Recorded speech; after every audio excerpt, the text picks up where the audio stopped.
Keberhasilan bangsa Indonesia meraih kemerdekaan telah membawa perubahan besar bagi masyarakat Indonesia. Contohnya, ketika masa penjajahan, tidak semua rakyat Indonesia diperbolehkan sekolah. Akibatnya, rakyat Indonesia banyak yang bodoh. Setelah Indonesia merdeka, semua rakyat Indonesia bebas bersekolah. Ketika masa penjajahan juga, ekonomi rakyat Indonesia terpuruk karena kegiatan ekonomi dikontrol oleh pihak penjajah. Setelah merdeka, ekonomi rakyat Indonesia semakin baik dan rakyat Indonesia bebas mengatur kegiatan ekonominya. Perjuangan mempertahankan kemerdekaan. Setelah memproklamasikan kemerdekaannya pada 17 Agustus 1945, bangsa Indonesia masih harus menghadapi Belanda yang ingin mengembalikan kekuasaannya atas Indonesia. Dalam mempertahankan kemerdekaannya, bangsa Indonesia melakukan berbagai upaya.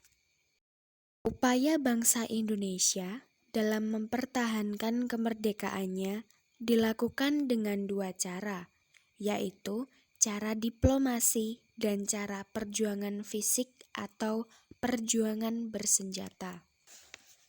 Upaya bangsa Indonesia dalam mempertahankan kemerdekaannya dilakukan dengan perjuangan fisik, yaitu 1. Insiden Hotel Yamato. 2. Pertempuran Surabaya. 3. Pertempuran 5 hari di Semarang. 4. Pertempuran Ambarawa. 5. Bandung Lautan Api. 6. Pertempuran Medan Area. 7. Pertempuran Puputan Margarana. 8. Serangan Umum 1 Maret 1949. Sedangkan untuk upaya bangsa Indonesia mempertahankan bangsanya adalah dengan cara perjuangan diplomasi. Melalui perjuangan diplomasi, bangsa Indonesia berupaya untuk menunjukkan kepada dunia internasional bahwa kemerdekaan dan kedaulatan yang telah diraih bangsa Indonesia pantas untuk dibela dan dipertahankan. Beberapa upaya diplomasi yang dilakukan oleh bangsa Indonesia untuk mempertahankan kemerdekaannya yaitu 1. Perundingan Linggarjati. 2. Perundingan Renville. 3. Perundingan Romroyen. 4. Konferensi Meja Bundar. Perundingan Renville. Agresi militer Belanda I mendapat reaksi keras dari dunia internasional, khususnya dalam forum PBB. Perundingan atau Perjanjian Renville 1948 tercatat sebagai salah satu peristiwa sejarah dalam usaha memperjuangkan kedaulatan bangsa Indonesia. Perjanjian Renville diambil setelah Belanda tak kunjung menepati hasil Perjanjian Linggarjati 1947, yaitu mengakui kedaulatan Indonesia secara de facto. Belanda terus melanggar perjanjian dengan berusaha menguasai wilayah negara Republik Indonesia Serikat atau RIS. Sementara Indonesia juga merasa bahwa perjanjian Linggarjati tidak menguntungkan karena wilayah yang diakui sangatlah sempit. Kronologi Perjanjian Renville. Agresi militer Belanda I yang dimulai sejak 21 Juli 1947 tak hanya menimbulkan reaksi di tanah air, namun juga dunia internasional.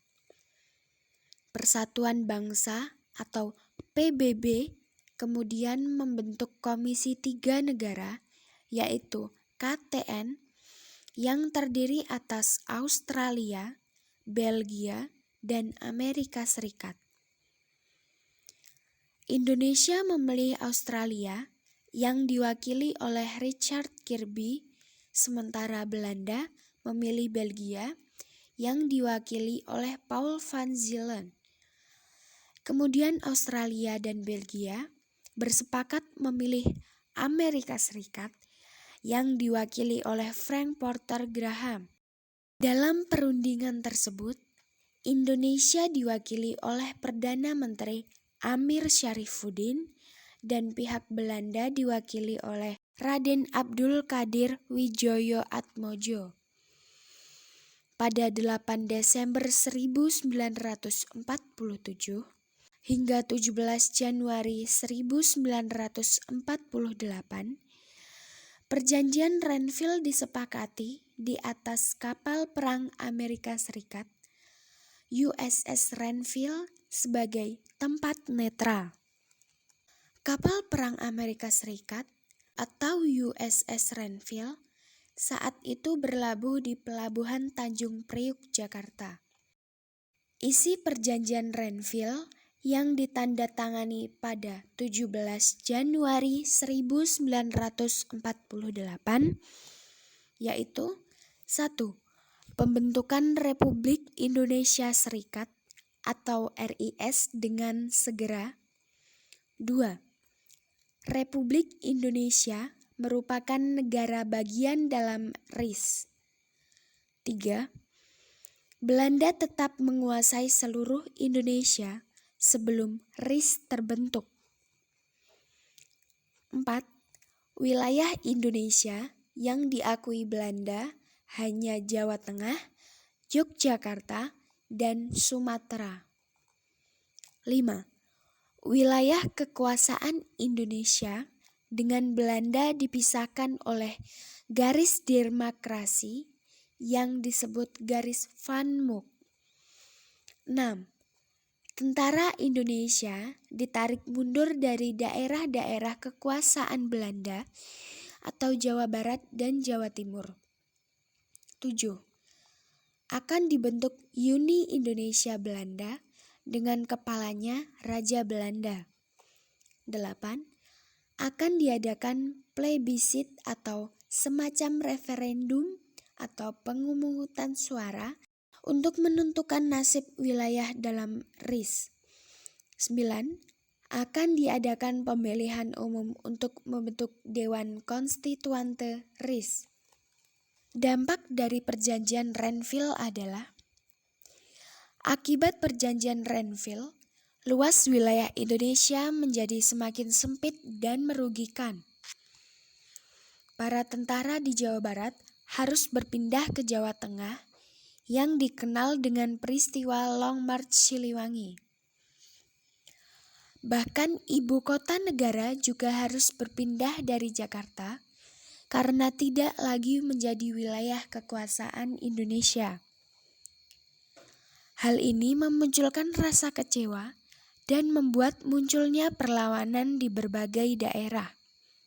Bahkan, Perdana Menteri Amir Syarifuddin mundur dari jabatannya pada 23 Januari 1948 karena dianggap gagal mempertahankan wilayah kedaulatan Indonesia. Puncaknya, Belanda kembali mengkhianati kesepakatan Perjanjian Renville dengan memulai agresi militer Belanda II. Peristiwa ini ditandai dengan pemboman lapangan terbang Maguwo, Yogyakarta pada 18 Desember 1948.